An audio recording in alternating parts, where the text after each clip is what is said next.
அனைவருக்கும் வணக்கம். இன்னைக்கு வீடியோவில் என்ன பார்க்க போகிறோம் அப்படின்னா, அமாவாசை திதி நாளில் சனி ஹோரையில் சனி பகவானை நினைத்து நாம் பூஜை செய்து வழிபடுவது ரொம்ப நல்லது அப்படின்னு சொல்லுவாங்க. அந்த வகையில் இந்த ஆண்டு சனி ஜெயந்தியால் மேஷம் முதல் மீனம் வரையிலான 12 ராசிக்காரர்களுக்கு தாக்கம் ஏற்பட போகிறது என்று ஏற்கனவே சொல்லியிருந்தாங்க. அப்படி இந்த சனிக்கிழமைகளில் கருப்பு துணி தானம் செய்வதும் நல்லது அப்படின்னு சொல்கிறாங்க. சனிக்கிழமை கருப்பு துணியில் கட்டி எண்ணெயில் தோய்த்து சனி பகவான் முன் நின்று தீபம் ஏற்றுவது மிகவும் நல்லது அப்படின்னு சொல்கிறாங்க. இதே போல் சனி ஜெயந்தி ஒவ்வொரு ஆண்டுமே ஜேஷ்டா மாதத்தின் அமாவாசை நாளில் கொண்டாடப்படுதுங்க. அதன்படி இந்த ஆண்டு ஜூன் 6ஆம் தேதி அமாவாசை சனி ஜெயந்தியாக கொண்டாடப்படுதுங்க. இந்த ஆண்டு சனி ஜெயந்தி சில ராசிக்காரர்களுக்கு சாதகமான பலன்களாக இருக்கும் அப்படின்னு சொல்கிறாங்க. அதை பற்றி தான் நம்ம இந்த வீடியோவில் பார்க்க போகிறோம். நீங்கள் என்ன ராசிக்காரங்க அப்படிங்கிறத மறக்காமல் கீழே கமெண்ட் பாக்ஸில் பதிவிடுங்க. அதே போல் உங்களுக்கு என்ன தெய்வம் பிடிக்கும் அப்படின்னு கடவுளுடைய பெயரை நீங்கள் கீழே கமெண்ட் பாக்ஸில் பதிவிடுங்க. நிறைய பயனுள்ள தகவல்கள் வீடியோவில் சொல்லப்பட்டிருக்கு. நீங்கள் இன்னும் உற்சாகம் டிவி சேனலை சப்ஸ்கிரைப் பண்ணாமல் இருந்தால் சப்ஸ்கிரைப் பண்ணிக்கோங்க. கூடவே இருக்க பெல் ஐக்கானை மறக்காமல் கிளிக் பண்ணிடுங்க. வாங்க வீடியோக்குள்ளே போகலாம். நம்ம வாழ்க்கையில் ஒவ்வொருத்தருக்கும் ஒவ்வொரு மாதிரியான பிரச்சனை வருதுங்க. அதாவது ஒரு சிலருக்கு நிறைய காசு பணம் இருக்கலாம், ஆனால் அவங்களுக்கு தீராத நோயும் மன கஷ்டமும் நிறைய இருக்கும். ஒரு சிலருக்கு நல்ல ஒரு உடல்நிலை இருந்தும் நல்ல ஒரு ஆரோக்கியம் இருந்தும் வறுமையான நிலை, நம்ம பிள்ளைகளை நல்லா படிக்க வைக்க முடியலையே, வீடு கட்ட முடியலையே அப்படின்னு நிறைய பிரச்சனை. அப்படி நமக்கு ஒவ்வொருவருக்கும் ஒவ்வொரு விதமான பிரச்சனைகள் இருக்கக்கூடிய நேரத்தில் சரியான வழிகாட்டுதல் வேணும்.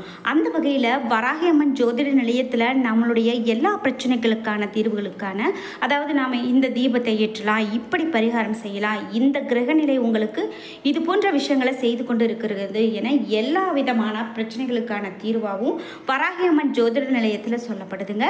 உங்களுக்கும் வாழ்க்கையில் இது போன்ற பிரச்சனைகள்லாம் தீரணும் அப்படின்னா நான் ஸ்க்ரீனில் நம்பர் கொடுத்துருக்கேன். அந்த தொலைபேசி எண்ணுக்கு தொடர்பு கொள்ளுங்கள்.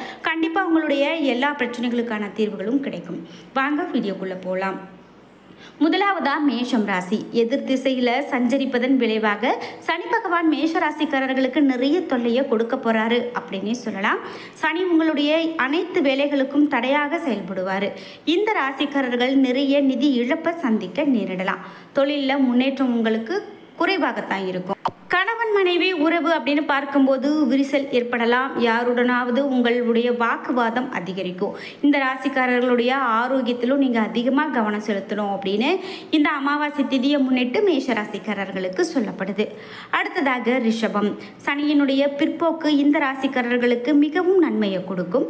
கர்மா வீட்டில், அதாவது உங்களுடைய ராசியின் 10வது வீட்டில் சனி சனி பிற்போக்குத்தனமாக இருக்கிறாரு. மேலும் தொழில் வியாபாரத்தில் நல்ல வெற்றி கிடைக்கும். பண ஆதாயத்திற்கான நல்ல வாய்ப்புகள் இருக்கும். வேலை செய்கிறவங்க தங்களுடைய பணியிடத்தில் ஒரு பெரிய பதவியை பெற முடியும். இது தவிர சம்பள மற்றும் பதவி உயர்வு அதிகரிக்க வாய்ப்பு இருக்கு. மரியாதை மற்றும் நல்ல அதிர்ஷ்டம் அதிகரிக்கும். இது வரக்கூடிய 135 நாட்களை உங்களுக்கு மிகவும் மங்களகரமானதாக மாற்றப் போகிறது என்று சொல்லுகிறது. அடுத்ததாக மிதுனம் ராசி. சனி கிரகம் இந்த ராசிக்காரர்களுக்கு மிகவும் மங்களகரமானதாக இருக்கும். கூட்டு தொழிலில் ஈடுபடக்கூடிய இந்த ராசிக்காரர்கள் அதிக லாபம் ஈட்ட முடியும். சனி பகவானுடைய அருளால் உங்களுடைய நிலுவையில் இருக்கக்கூடிய அனைத்து பணிகளும் நிறைவடையும். உங்களுடைய துணையுடனான உங்கள் உறவு வலுவானதாக இருக்கும். சனி தேவியின் அருளால் உங்கள் நிதிநிலை முன்பை விட வலுவானதாக இருக்கும். திருமண வாழ்க்கையில் மகிழ்ச்சி இருக்கும். இந்த ராசிக்காரர்களுக்கு சில அரசாங்க சலுகைகளும் கிடைக்க வாய்ப்பு இருக்கு. இந்த ராசியில் கீழ் வியாபாரம் செய்கிறவங்களுக்கு சனி பகவானுடைய நிறைய லாபம் கிடைக்கும் அப்படின்னே சொல்லலாம். அடுத்ததாக கடகம். சுக்கிரன் மற்றும் சனி சேர்க்கையால் கடகராசிக்காரர்களுக்கு புதிய வாய்ப்புகள் கிடைக்கும். உங்களுடைய காதல் வாழ்க்கையில் உற்சாகமும் மகிழ்ச்சியும் இருக்கும். தொழிலில் சாதகமான மாற்றங்கள் ஏற்படும். பொருள் வசதியில் அதிகரிப்பு ஏற்படும். உங்களுடைய வேலையில் உங்களுக்கு நல்ல அதிர்ஷ்டம் கிடைக்கும். இதன் காரணமாக தீர்க்கப்படாத பணி முடிவையும் கூட பெற முடியும். மேலும் சமுதாயத்தால் மதிப்பும் புகழும் கிடைக்கக்கூடியதாக இருக்கும் அப்படின்னு சொல்லலாம். அடுத்ததாக சிம்மம். மீனராசியில் ஏற்படக்கூடிய கிரகண பிழைகள் சிம்ம ராசிக்காரர்களுக்கு எதிர்மறையான விளைவுகளை ஏற்படுத்தும். உங்களுடைய ராசியில் இந்த கிரகணம் 8ஆம் வீட்டில் நிகழும். அத்தகைய சூழ்நிலையில் உங்களுடைய உடல்நிலை பலவீனமாக இருக்கலாம். வேலையில் தடைகள் ஏற்படலாம். பண இழப்பு காரணமாக உங்களுடைய நிதி நிலைமை நிலையற்றதாக இருக்கலாம்.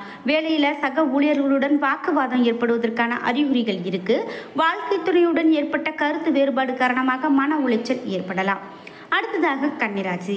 சனியினுடைய வருகை இந்த ராசிக்காரர்களுக்கு குறிப்பாக நன்மையை பயக்கும். 6வது வீட்டில் சனி பகவான் பின்னோக்கி இருப்பார்.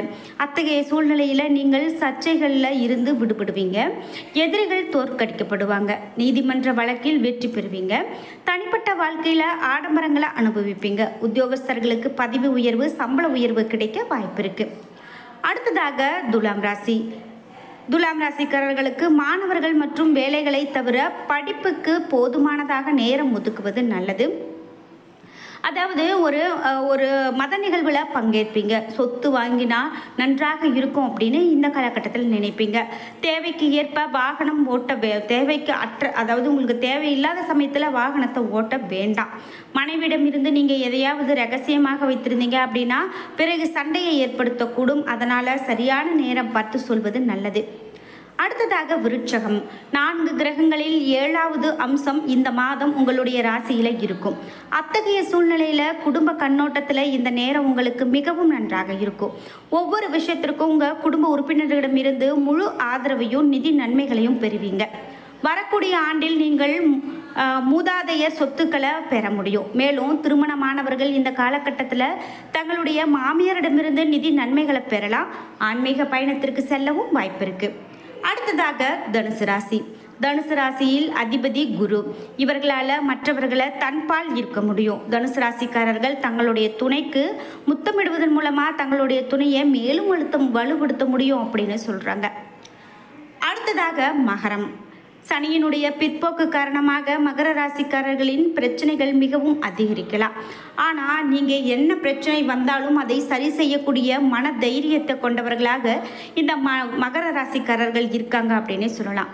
பெரும் பண இழப்பு உங்களுக்கு ஏற்படும். வியாபாரம் செய்கிறவங்களுக்கும் பாதிப்பு ஏற்படலாம். சனியினுடைய பிற்போக்குத்தனத்தின் எதிர்மறையான விளைவுகளையும் ஆரோக்கியத்தில் காண முடியும் அப்படின்னே சொல்லலாம்.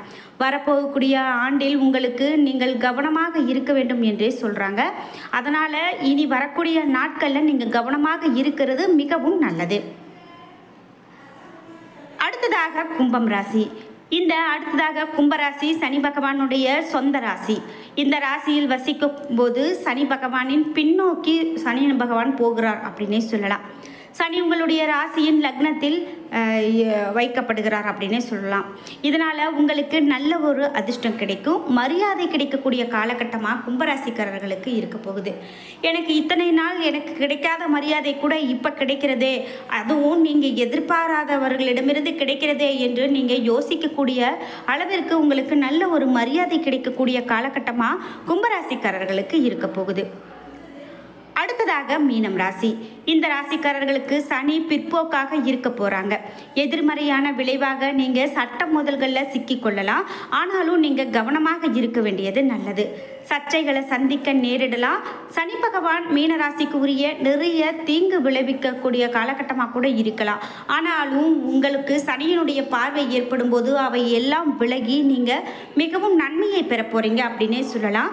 சனி போல கொடுப்பாரும் இல்லை கெடுப்பாரும் இல்லை அப்படின்னு சொல்லுவாங்க. அந்த வகையில் சனி பகவானுடைய அருள் உங்களுக்கு கண்டிப்பாக கிடைக்கும். நீங்கள் சனிக்கிழமை நாட்களில் மறக்காமல் சனி பகவானுடைய வழிபாடுகளை மேற்கொண்டு வாங்க. கண்டிப்பாக உங்களுடைய எல்லாருடைய வாழ்க்கையிலுமே மிகவும் நன்மையான பலன்கள் இருக்கும் அப்படின்னே சொல்லலாம். நீங்கள் மீனம் ராசிக்காரர்கள் என்றால் கமெண்ட் பாக்ஸில் மீனம் என்று பதிவிடுங்க. என்ன நண்பர்களே, இன்னைக்கு வீடியோவில் 12 ராசிகளுக்கும் இந்த அமாவாசை திதியில் எப்படிப்பட்ட பலன்கள் அமைந்திருக்கு அப்படின்னு தெரிஞ்சுக்கிட்டோம். இந்த வீடியோ உங்களுக்கு மிகவும் பயனுள்ளதாக இருந்திருக்கும். வீடியோ உங்களுக்கு பிடிச்சிருந்தா லைக் பண்ணுங்கள், ஷேர் பண்ணுங்கள், கமெண்ட் பண்ணுங்கள். நீங்கள் இன்னும் உற்சாகம் டிவி சேனலை சப்ஸ்கிரைப் பண்ணாமல் இருந்தால் சப்ஸ்கிரைப் பண்ணிக்கோங்க. கூடவே இருக்க பெல் ஐக்கானை மறக்காமல் கிளிக் பண்ணிடுங்க. அப்போ தான் நாங்கள் போடுற இது போன்ற பயனுள்ள வீடியோக்கள் உங்களுக்கு உடனுக்குடன் நோட்டிஃபிகேஷனாக வந்து சேரும். இது மட்டும் இல்லாமல் ராசி மட்டும் இல்லாமல் நம்மளுடைய சேனலில் நிறைய ஆன்மீக தகவல்கள் இருக்குது. அந்த பதிவுகளை பார்த்து வாங்க, கண்டிப்பாக உங்களுக்கும் பிடிக்கும். நீங்கள் நம்ம சேனலில் இது போன்ற கோவில்கள் பேசலாம், இது போன்ற கடவுள் பற்றி பேசலாம் அப்படிங்கிற கருத்துக்கள் உங்களுக்கும் இருக்குது அப்படின்னா மறக்காமல் கீழே அந்த கடவுளுடைய பெயரையும் கோவில் பற்றியும் நீங்கள் கீழே கமெண்ட் பாக்ஸில் பதிவிடுங்க. அதே போல் நம்மளுடைய சேனலில் வீடியோக்கள் வரும். நீங்கள் இன்னும் நம்ம சேனலை சப்ஸ்கிரைப் பண்ணாமல் பார்த்துட்ருக்கீங்க அப்படின்னா முதல்ல உற்சாகம் டிவி சேனலை சப்ஸ்கிரைப் பண்ணிக்கோங்க. பெல் ஐக்கானையும் கிளிக் பண்ணிடுங்க. நன்றி வியூவர்ஸ்.